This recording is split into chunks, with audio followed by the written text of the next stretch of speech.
Hi friends, അപ്പോൾ ഇന്നത്തെ recipe പണ്ട് കാലത്ത് നമ്മുടെ അമ്മമാരൊക്കെ ഒരുപാട് ഉണ്ടാക്കി തന്ന വളരെ നൊസ്റ്റാൾജിക് ആയിട്ടുള്ള ആ ഒരു 4 മണി പലഹാരത്തിൻ്റെ റെസിപ്പിയാണ്. കപ്പലണ്ടി ഉണ്ടയാണ് നമ്മൾ ഇന്ന് ഉണ്ടാക്കാൻ പോകുന്നത്. ഇന്നത്തെ കാലത്ത് മിക്കവരും അത് ബേക്കറീസിൽ നിന്നൊക്കെ വാങ്ങിയിട്ടായിരിക്കും കഴിക്കുന്നത്.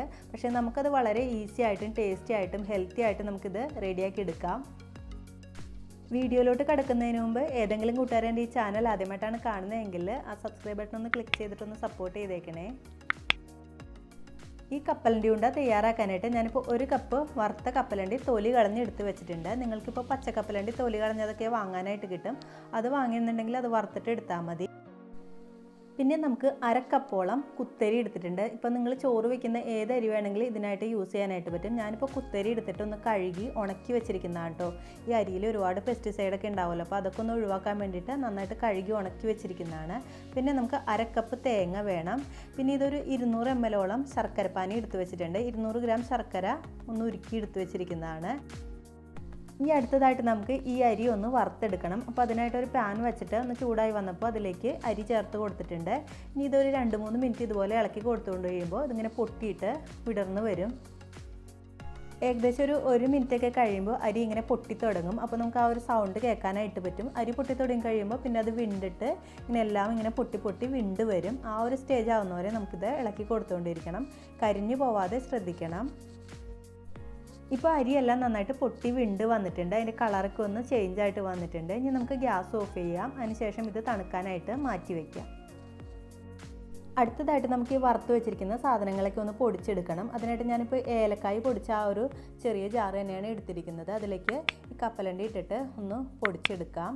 ഈ രീതിയിൽ പൊടിച്ചെടുത്താൽ മതി. ഒരുപാട് നമ്മളിട്ട് കറക്കി കഴിയുമ്പോൾ അതിൻ്റെ എണ്ണ വന്നിട്ട് കട്ടിയായിട്ട് പോവും. അപ്പോൾ ഈ രീതിയിൽ ഒന്ന് പൊടിച്ചെടുത്താൽ മതി. അതൊരു പാത്രത്തിലേക്ക് ഞാനിപ്പോൾ മാറ്റിയിട്ടുണ്ട്. ഇനി അടുത്തതായിട്ട് നമുക്ക് അരിയും അതുപോലെ ഒന്ന് പൊടിച്ചെടുക്കാം. ഇപ്പോൾ അരിയും അതുപോലെ പൊടിച്ചെടുത്തിട്ടുണ്ട്. തരിയില്ലാതെ നന്നായിട്ടൊന്ന് പൊടിച്ചെടുത്തിട്ടുണ്ട്.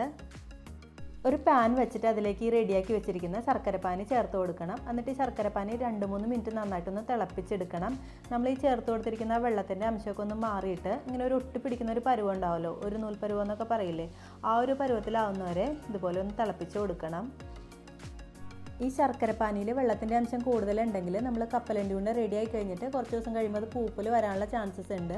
അപ്പോൾ ഒരു നൂൽ പരുവത്തിൽ എടുക്കുകയാണെന്നുണ്ടെങ്കിൽ ഇത് കുറേ നാൾ കേടാവാതെ ഇരിക്കും. ഇപ്പോൾ 2-3 മിനിറ്റ് കഴിഞ്ഞിട്ടുണ്ട്. ഇനി നമുക്കിതിലേക്ക് നമ്മൾ എടുത്തു വെച്ചിരിക്കുന്ന തേങ്ങ ചേർത്ത് കൊടുക്കാം. 1/2 കപ്പ് തേങ്ങയാണ് ഞാൻ ഇതിലേക്ക് ചേർത്ത് കൊടുക്കുന്നത്. നിങ്ങൾക്കിപ്പോൾ തേങ്ങയുടെ അളവ് കൂടുതൽ വേണമെന്നുണ്ടെങ്കിൽ കൂടുതൽ ചേർക്കാം കേട്ടോ. അടുത്തതായിട്ട് ഞാൻ ഇതിലേക്ക് 1 ടീസ്പൂൺ ഏലക്ക പൊടിച്ചത് ചേർത്ത് കൊടുക്കുന്നുണ്ട്. ഇത് ഓപ്ഷണലാണ്. ഏലക്കയുടെ ടേസ്റ്റ് ഇഷ്ടമാണെന്നുണ്ടെങ്കിൽ മാത്രം ചേർത്ത് കൊടുത്താൽ മതി. നമ്മൾ ഈ ചേർത്ത തേങ്ങയിൽ നിന്നുള്ള ആ വെള്ളത്തിൻ്റെ അംശം കൂടി ഒന്ന് മാറുന്നത് വരെ ഒരു 2-3 മിനിറ്റ് ഒന്നും കൂടി ഒന്ന് ഇതുപോലെ ഇളക്കി കൊടുത്തുകൊണ്ടിരിക്കണം.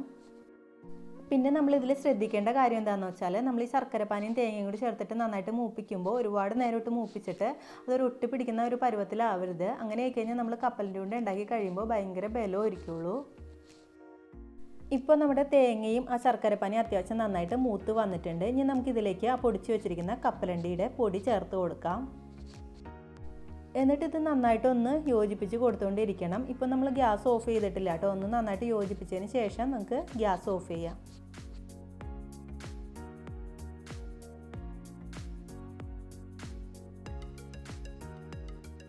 ഇപ്പോൾ ഇത് നന്നായിട്ട് മിക്സായിട്ട് വന്നിട്ടുണ്ട്. ഇനി നമുക്ക് ഗ്യാസ് ഓഫ് ചെയ്തതിന് ശേഷം നമുക്കിതിലേക്ക് ആ പൊടിച്ച് വെച്ചിരിക്കുന്ന അരിപ്പൊടിയും കൂടി ചേർത്ത് കൊടുക്കാം.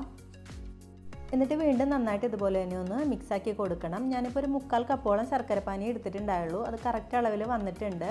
അപ്പോൾ ശർക്കരപ്പാനിയുടെ അളവ് നിങ്ങൾ നോക്കിയിട്ട് ചേർത്ത് കൊടുത്താൽ മതി.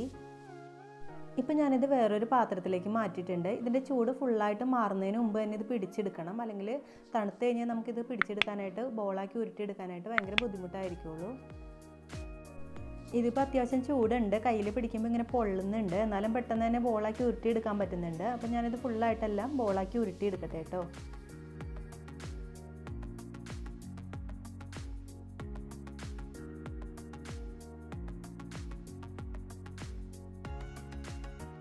ഇപ്പം ഞാനിതെല്ലാം ബോളാക്കി എടുത്തിട്ടുണ്ട്. ഒരു 10 കപ്പലണ്ടി കൊണ്ട് ഈ ഒരു മിക്സിൽ നിന്ന് നമുക്ക് റെഡിയാക്കി എടുക്കാനായിട്ട് പറ്റും. സാധാരണ ഒരു 4 പേരുള്ള വീടുകളിലൊക്കെ ആണെങ്കിൽ നമുക്കിത് ധാരാളം ഇരിക്കുള്ളൂ. ഞാനിപ്പോൾ ഈ ചെയ്ത അളവിൽ നിങ്ങൾ കപ്പലണ്ടി ഉണ്ട ഉണ്ടാക്കുന്നുണ്ടെങ്കിൽ ഇത് കുറേ നാളിരുന്നാലും ഹാർഡ് ആവാതെ നല്ല സോഫ്റ്റ് ആയിട്ട് തന്നെ കിട്ടും. അപ്പോൾ നിങ്ങൾ എല്ലാവരും ഒന്ന് ട്രൈ ചെയ്ത് നോക്കൂ. വളരെ ഈസി അല്ലേ ഇത്. നിങ്ങൾക്ക് ഈ റെസിപ്പി ഇഷ്ടമായാൽ ലൈക്ക് ചെയ്യാനും കമൻറ്റ് ചെയ്യാനും പിന്നെ ചാനൽ സബ്സ്ക്രൈബ് ചെയ്തിട്ടില്ലെങ്കിൽ ഒന്ന് സബ്സ്ക്രൈബ് ചെയ്യാനായിട്ട് മറക്കല്ലേ. താങ്ക്